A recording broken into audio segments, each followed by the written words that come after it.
Union County, Ann Murphy here for a very exciting Union County conversation. As many of you may know, we've recently appointed a new county manager. The Board of Commissioners voted and elected Mark Watson to be our new county manager. Mark has spent the past 24 years working here in the county and most recently served as the Executive Director of Human Resources. So Mark, you are a longtime county resident, right? I am, Ann. How long have you been here? My wife and I have lived in Union County since 1990. It's so nice to see somebody who has been a long-term resident and probably understands so many of our challenges that we might face here in the county to be in this role. As a long-term county resident, do you think you have an advantage? I do. I'll tell you, when we first moved to Union County, we moved into what has turned into be the village of Marvin. Mm-hmm. At that time, it was a community called Marvin. There were no subdivisions, and there were no schools, and there were, it was quiet, clean country living.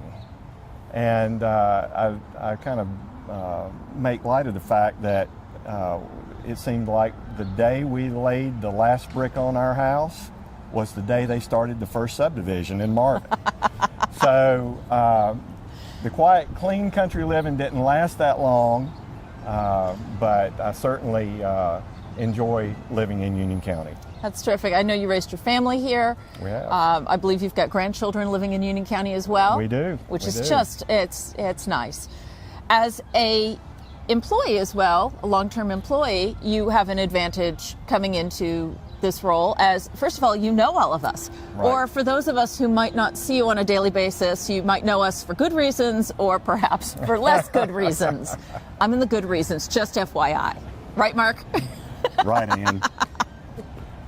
So you're exactly right. It's, I think that being in the organization as long as I've been, it's giving me, and in the role I was in, it's given me an opportunity to know everybody that has worked for the county, or at least I've seen their job application, I've seen their resume, I've seen their performance evaluations. Mine's been good. And so from that perspective, I know the names. Mm-hmm. At one point in time when our staff was very small, I had more interaction with all the employees, but today, with as many new folks as we've had coming into the organization, I know the names, but perhaps not being able to associate the name with the face. But I look forward to reconnecting with a lot of folks in this new role. Now, we've had a lot of initiatives that were launched since I've been with the county. I know Right. we were launching the voice of the customer Right. as we were changing the role over from one county manager to another. Right. I know you're planning on continuing with voice of the customer, but what new initiatives are going to have the Mark Watson stamp of approval on them? Well, you mentioned the voice of the customer. Let me just say something about that. That's incredibly important. Mm-hmm. We have, as an organization, placed emphasis on knowing, what our customers think, or wanting to know what our customers think, knowing how we can better provide services to the residents of our county and the individuals that come in seeking services from us. We haven't always placed that kind of emphasis on wanting that kind of feedback. So that is important for us going forward. It's important for the board. The board wants better relationships with the community. They want better relationships with the residents. They want a deeper connection between the organization and those we provide services to. So the voice of the customer is a critical project. And I would even call it a project. It really is the way we will be doing business going forward. So it's more than just a project. One of the things that came out of the most recent employee survey talked about the need for our organization to develop deeper trust between management and supervisors, between supervisors and employees, for people to trust decisions that are being made. And so we've undertaken an initiative and a study of a book called the Trust Factor. All of the directors have been part of that training so far. We've got some more work that'll be happening in February with that, but it's all directed toward developing deeper levels of trust within the organization. And again, we all need to have deeper levels of trust so that we can work more collaboratively, so that we can be more effective in our work. And so I look forward to that later on in the month of February. So Mark, you've been very busy. In fact, our most recent initiative just came out from the board meeting Monday night. Would you like to tell us about this? Right. And this is a big for Union County. We are actually restructuring the reporting within the organization. As you're aware, Monday night, I announced that Michelle Lancaster has been promoted to Deputy County Manager. Brian Matthews was promoted to Assistant County Manager, and Michael James was promoted to Assistant County Manager. And each of them are being given specific areas, operational areas that will report directly to them. The purpose of that is to create a better line of communication from the organization up to the manager's office, so that we can answer questions in a more timely manner, so that we can make decisions in a more timely manner. Historically, in Union County, since 1994, the reporting structure has been very flat. And when I say flat, we had a county manager and we had 25 to 30 individuals reporting directly to the county manager. That's really not a very effective or efficient way to communicate information, and it doesn't allow the county manager to have the time to spend not only with the individual direct reports, but with all the important initiatives with our community partners, and address more strategic items. One of the things that the board has been very clear about in selecting me as county manager is they do not want the county manager in the weeds. Right. Yes. Am I familiar with day-to-day operations? Am I familiar with the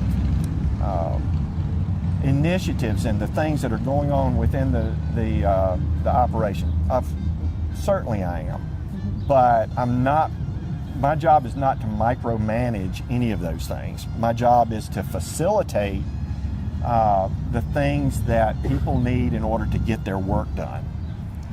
So that's really the main reason for the reporting structure change. It is really to create an organization that's more open in its communication. It's more effective. Yes. And it's more accountable. Absolutely. So that's what we're looking for in this reporting structure change. So, Mark, you've been in 35 days. 30, yeah. What is your biggest priority? We've already reorganized the entire county, and we're launching Voice of the Customer. Are one of those the biggest priority, or is there some third secret item out there that we can share with everybody? We have a number of things that are as an organization that we're focused on right now, budget being one of those things. That's a very important piece. I'm involved in the budget piece, the yes. Voice of the Customer piece, the Trust Factor training, and the survey that will be coming out soon regarding that. Those are all very important things. The other piece that I'm personally focused on is going out into the community and meeting with all of our community partners, meeting with the administration of each of the municipalities in our county. I've met with a number of them so far, and there is a tremendous amount of interest in more collaborative efforts between the municipalities and the county. How can we work together? Everybody's asking that question. And we need to be able to find ways for the county to interact with those municipalities, for us to find ways to be more efficient, find better ways to communicate with them.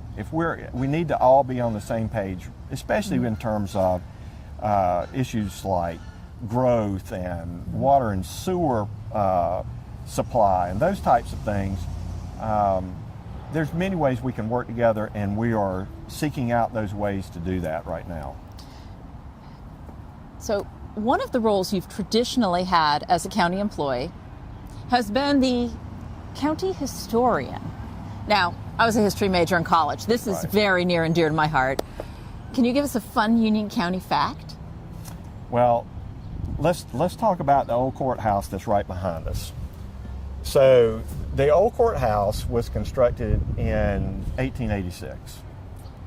It's actually the first economic development project that the county undertook. So if you can imagine, in the period of 1870 to 1890, the railroad had just been constructed through Monroe in mid 1870s, and the building you see behind us right now was not here. And everybody knows this building sits kind of up on the hill. The train tracks are kind of down at the bottom of the hill. It was the original courthouse was a wooden structure, more of a rectangular shaped box, two-story house with a porch on the front. Mm-hmm. It actually faced north, so the orientation was different than what it is right now. What the business people in Monroe found, though, was that as passengers were coming through Monroe on the train, they were not getting off to do business. Members of the county commission at the time felt like that if they had a grander structure on top of the hill, as people came into Monroe, people would look up on the hill, and it would give travelers the impression that Monroe was a progressive place, that Union County was a progressive place, that investment was being made here. This was a place to stop and do business. And really the whole business mindset was different back then than it is today. But that's the main reason that this building was constructed. It was so that it was to attract business and attract people to Union County to do business. So one relatively unknown fact about this building is today in construction, when you go to build a building, the first thing you do is you dig your footers, mm-hmm. and you pour concrete so that you have a solid foundation on which to lay your bricks. Yes. This building has no foundation.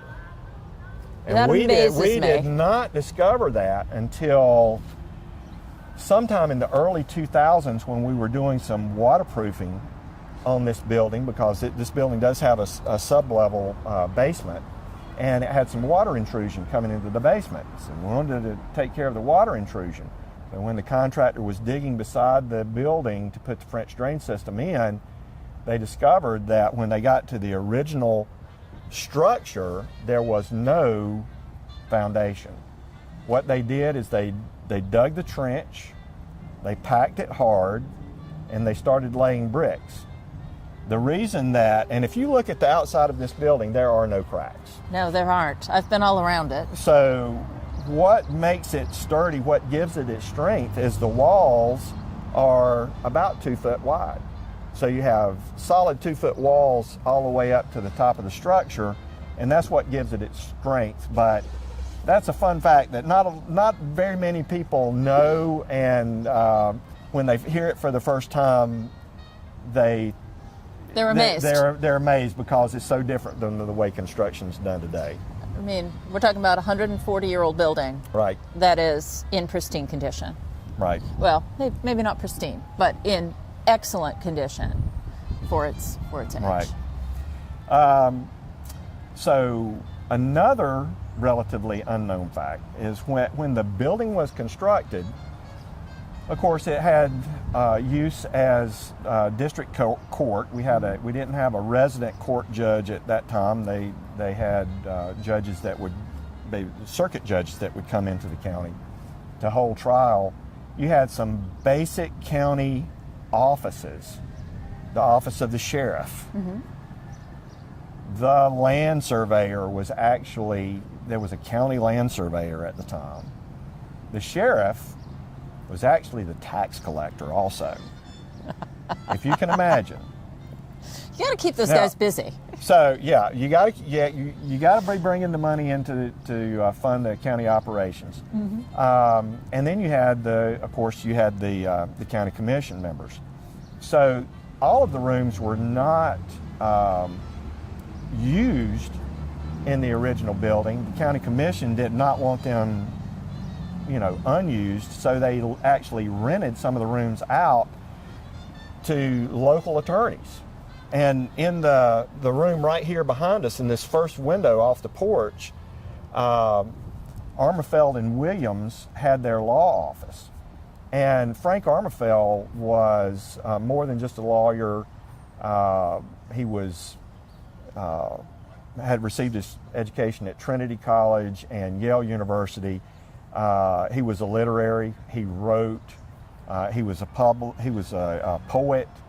And today, little known fact, there's actually an Armefeld Scholarship Fund for poets at the University of North Carolina. How cool! And one of his poems, though, that he wrote while he was in this law office. Now you got to think about this. Okay, so the building's not air conditioned at that time. So if you can imagine him sitting at his desk, the window raised. At the time, we had, and this would have been around 1900, there were 2 public drinking fountains that were continuous. The water flow was continuous. So it's not like the twisty knob fountain that we're familiar with. You twist the knob and the water comes out and you get a drink. But these were actually called common cup fountains. The water ran all the time. There was actually a little chain and a tin cup that went with the fountain, and you would take the tin cup and you would put it under the water flow and you would drink out of it. They really didn't understand how germs were spread back then, so... There are days I don't think people understand that today. Everybody drank out of the same cup that came down the street, so just think about that for public health. But Frank wrote a poem about the gurgling fountains on the courthouse square as he would sit in his office. Of course, you don't have the level of traffic noise you have here today. Everything was very quiet. It was just an occasional horse and buggy, that type thing. So it was very quiet. And he could hear that fountain running outside his office.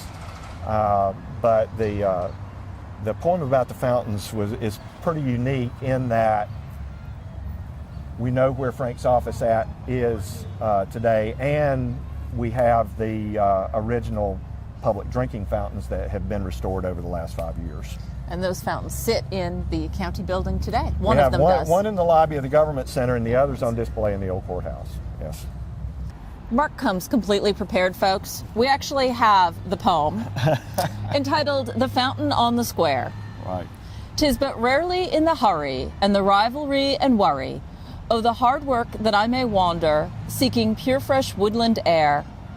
So when life brims o'er with trouble, or success seems but a bubble, oft I ramble to the fountain that is gurgling on the square.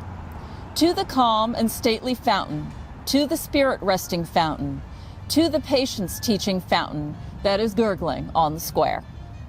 There are several other stanzas. You want to see a copy of this book? You come on down to our friends at the Historical Society or our friends at Monroe Public Library. Mark, thank you so much for your time today. I know you have been incredibly busy and taking the time to talk with us and the residents of Union County. I've enjoyed appreciate it. Excellent. Thank you so much.